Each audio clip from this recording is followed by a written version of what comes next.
दोस्तों, अगर मैं आपसे कहूं कि एक इंसान लगातार 11 दिन तक जागता रहा, तो क्या आप यकीन करेंगे? नहीं सोया, ना रात में, ना दिन में। लगातार 264 घंटे से ज़्यादा।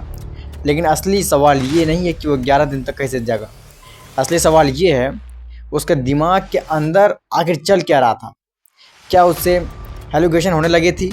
क्या वो लोगों को पहचानना भूल गया था? क्या उसका शरीर जवाब देने वाला था? और सबसे शॉकिंग बात, इस पूरी घटना के दौरान उस लड़की की उम्र सिर्फ 17 साल थी।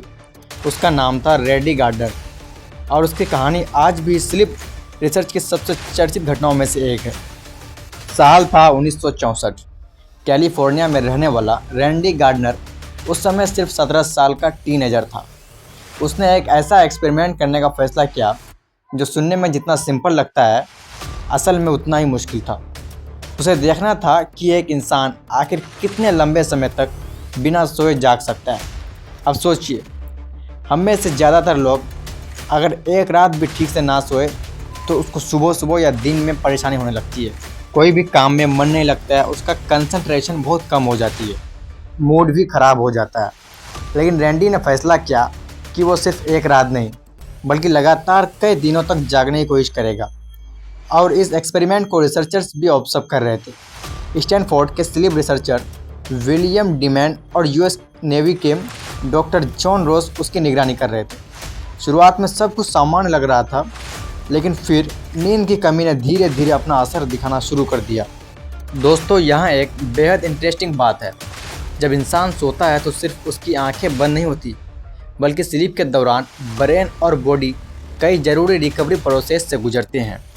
लेकिन रैंडी के ब्रेन की वो रिकवरी नहीं मिल रही थी। जितना ज़्यादा समय गुजरता गया, उतना ज़्यादा उसके लिए जागते रहना मुश्किल होता गया। उसकी कंसंट्रेशन प्रभावित होने लगी, उसके मूड में बदलाव आने लगे, और रिसर्चर्स के सामने एक बड़ा सवाल खड़ा हो गया। अगर स्लीप डिप्रीवेशन इतनी बढ़ती गई तो क्या उसका दिमाग रियलिटी को ठीक से प्रोसेस कर पाएगा? यही सवाल इस एक्सपेरिमेंट को इतना फैसिनेटिंग बनाता है। जैसे जैसे रैंडी लंबे समय तक जागता रहा, उसके लिए समान तरीके से सोचने और कंसंट्रेट करने की परेशानी बढ़ती गई। थकान सिर्फ शरीर से महसूस नहीं हो रही थी, दिमाग भी थक रहा था। और यही स्लीप डेरिवेशन का सबसे इंटरेस्टिंग हिस्सा है, क्योंकि जब हमारा ब्रेन लंबे समय तक पर्याप्त नींद से वंचित रहता है तो अटेंशन, रिएक्शन टाइम, मूड और थिंकिंग जैसे चीज़ें प्रभावित हो सकती है। रैंडी के एक्सपेरिमेंट में भी रिसर्चर्स इन बदलावों को ऑब्जर्व कर रहे थे, लेकिन रैंडी किसी तरह जागा रहा। लोग उससे बातचीत में व्यस्त रखे, उसकी एक्टिविटीज़ कराई जाती और उसकी कंडीशन को लगातार मॉनिटर किया जाता है। लेकिन हर गुजरते घंटे साथ एक ही सवाल बड़ा होता जा रहा था, ये आखिर कब तक टिक पाएगा? और दोस्तों, अब कहानी का सबसे इंटरेस्टिंग हिस्सा आता है, क्योंकि रैंडी सिर्फ थका हुआ नहीं था। रिपोर्ट्स के अनुसार लंबे समय तक जागने के दौरान उसकी परसेप्शन और मेंटल परफॉर्मेंस भी बदलाव आए थे।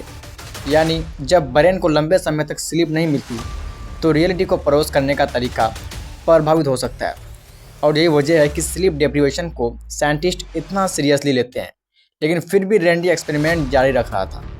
एक टीनेजर लड़का एक कमरे में अकेले, चारों तरफ रिसर्चर्स और सामने सिर्फ एक लग जागते रहना है।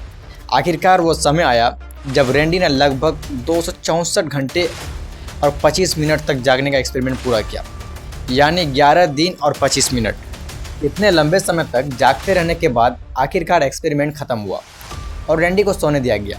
लेकिन यहाँ एक बहुत ज़रूरी बात है, इस एक्सपेरिमेंट को आज के समय में किसी तरह का चैलेंज समझना बिल्कुल सही नहीं है। लंबे समय तक नींद से वंचित रहना और शरीर और ब्रेन के लिए गंभीर रूप से नुकसानदायक हो सकता है। रैंडी की कहानी एक हिस्टोरिकल स्लीप एक्सपेरिमेंट है, कोई ऐसा एक्सपेरिमेंट नहीं जिसे दोहराना चाहिए। दोस्तों, लेकिन रैंडी गार्डनर की कहानी हमें एक बहुत बड़ा सवाल छोड़ जाता है। हमारे लिए स्लीप आखिर इतनी ज़रूरी क्यों है? हम सोचते हैं कि सोने का मतलब सिर्फ कुछ घंटे कुछ नहीं करना, लेकिन असल में नींद के दौरान हमारा शरीर और ब्रेन अपने ज़रूरी प्रोसेस को संभालते हैं।